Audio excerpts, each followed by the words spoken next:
Safa Sabila Fadly Meradang. Putri sulung Wakil Ketua DPR Fadlizon itu tak terima disebut Ruhut Sitompul sebagai anak manja yang hidup bermewah-mewahan. Safa memposting berita wawancara Ruhut Sitompul di akun Instagramnya. Dalam berita itu, Ruhut juga membandingkan Safa dengan putra Jokowi yang selalu sederhana. Anaknya Pak Jokowi hidupnya sederhana. Sedangkan anaknya Fadlizon meminta semua di VIP harus dijemput. Ketika ketahuan malu, kata Ruhut. Safa membalas Ruhut. Dia menyebut tak pantas Ruhut ikut campur urusannya. Maaf ya, tapi minta di VIP. Semua harus dijemput, itu anak bapak sendiri kali.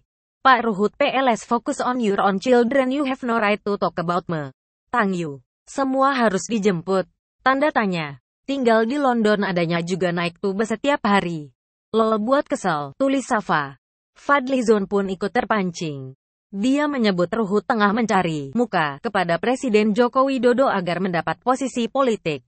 Ruhut dianggap selalu mencari posisi baru di partai tertentu atau pemerintahan. Hal itu terlihat dari seringnya Ruhut berganti-ganti partai. Ini mungkin dia lagi menjilat kali ke Pak Jokowi nyari cantilan baru. Kemarin kan cantolannya regonta-ganti terus. Lihat saja riwayat-riwayatnya, Bang Akbar, pindah lagi, jadi nyari cantolan barulah. Ya namanya usaha, sindir Fadly di Komplek Parlemen, Senayan, Jakarta, Kamis, 6/4.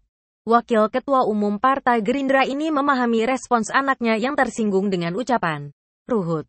Namun, Fadly menilai justru gaya hidup mantan anggota Komisi 3 itu jauh lebih mewah ketimbang anaknya. Mungkin dia tersinggung dengan ucapan Ruhut. Dibanding Ruhut menurut saya jauh lebih bermewah-mewah daripada dia. Anak saya enggak ada tuh kecenderungan bermewah-mewahan, sangat-sangat sederhana, katanya.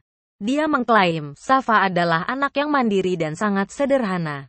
Saat bersekolah di London, kata Fadly, anaknya itu lebih memilih menggunakan kendaraan umum. Anak saya itu orangnya sangat independen. Dia sekolah di London, pakai kendaraan umum, dia enggak punya mobil, dia sangat sederhana, pungkasnya. Tahun 2016 lalu, beredar salinan faksimili surat permintaan fasilitas untuk Putri Wakil Ketua DPR Fadlizon ke KBRI Washington DC melalui KJRI New York. Dalam surat dengan kop Sekjen DPR dan bernomor 27 KSAP DPR RI VI 2016 itu dikirimkan tanggal 10 Juni tahun 2016 untuk Putri Fadlizon yang bernama Safa Sabila Fadly. Dalam surat tersebut juga mencantumkan permintaan untuk Putri Fadlizon yaitu untuk dijemput dan didampingi selama berada di New York. Sehubungan dengan itu, kami mohon bantuan dari KBRI Washington melalui KJRI New York untuk penjemputan dan pendampingan kepada putri tersebut selama berada di New York, Amerika Serikat, tulis surat tersebut. Konsulat Jenderal Republik Indonesia, KJRI, di New York protes karena diminta menjemput Putri Fadlizon. Kasus ini segera diberitakan secara luas. Saat itu Fadlizon meminta maaf. Dia kemudian mengganti ongkos penjemputan anaknya yang dilakukan Konsulat Jenderal Republik Indonesia, KJRI, di New York.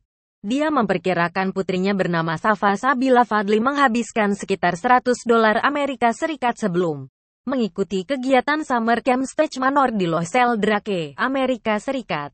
Jikapun ada yang keliru dengan maksud saya, maka saya meminta maaf. Saya segera mengirimkan biaya pengganti transportasi dari bandara ke rumah kawan orang Indonesia kepada pihak KJRI New York melalui Kementerian Luar Negeri di Jakarta, kata Fadly saat itu. Namun Fadly kembali mengingatkan, sebagaimana tercantum di dalam tugas pokok Organisasi Perwakilan Republik Indonesia di Luar Negeri. Tugas KJRI salah satunya adalah penyelenggaraan fungsi pengayoman, pelayanan, perlindungan dan pemberian bantuan hukum dan visi kepada warga negara Indonesia dan Badan Hukum Indonesia. Sehingga, siapapun warga negara memiliki hak untuk mendapatkan penyelenggaraan fungsi dari organisasi perwakilan RI di luar negeri, ujarnya. Anak Fadly mengikuti program Stagedor Manor Camp 2016 yang berlokasi di Los Angeles, New York. Stagedor Manor Camp semacam sekolah singkat teater atau performing art bagi para remaja berusia 10-18 tahun merdeka. Jadi bagaimana menurut Anda?